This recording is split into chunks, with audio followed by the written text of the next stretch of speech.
Halo teman-teman, kembali lagi bersama saya Intan Joweni, mahasiswa FKIP, guru sekolah dasar Universitas Nusa Cendana Kupang kelas 3E. Kali ini saya akan membahas tentang teori dan pendekatan pendidikan multikultural. Teori menurut James Banks pada tahun 1993 pada bukunya halaman 3, di mana ia mendefinisikan bahwa pendidikan multikultural merupakan suatu rangkaian kepercayaan atau set of beliefs dan penjelasan yang mengakui dan menilai pentingnya keragaman budaya dan etnis dalam bentuk gaya hidup, pengalaman sosial, dan juga identitas pribadi, kesempatan pendidikan dari individu, kelompok, ataupun negara.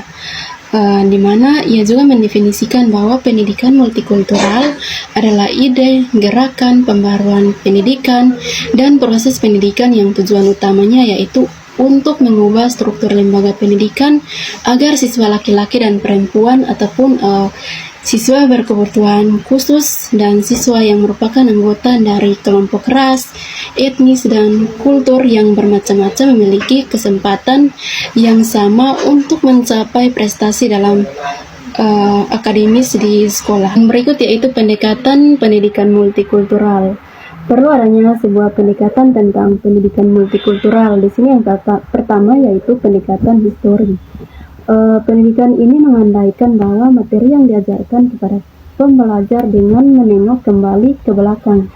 Maksudnya agar pembelajar dan pelajar mempunyai kerangka berpikir yang komplit sampai ke belakang untuk kemudian merefleksikan untuk masa sekarang atau mendatang.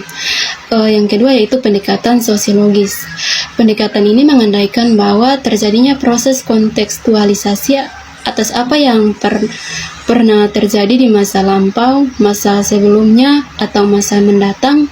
Dengan pendekatan ini, materi yang diajarkan bias menjadi aktual, bukan karena dibuat-buat, tetapi karena senantiasa sesuai dengan perkembangan zaman yang terjadi, dan tidak bersifat indoktrinasi karena kerangka berpikir yang dibangun adalah kerangka berpikir kekinian. Yang ketiga yaitu pendekatan kultur. Pendekatan ini menitik beratkan kepada otentisitas dan tradisi yang berkembang.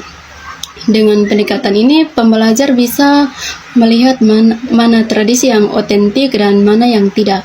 Yang keempat yaitu pendekatan psikologis. Pendekatan ini berusaha memperhatikan situasi psikologis perseorangan secara tersendiri dan mandiri. Artinya masing-masing pembelajar harus dilihat sebagai manusia mandiri dan unik dengan karakter dan kemampuan yang dimilikinya.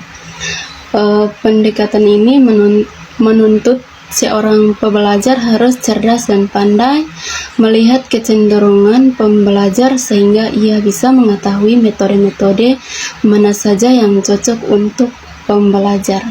Yang kelima yaitu pendekatan estetik.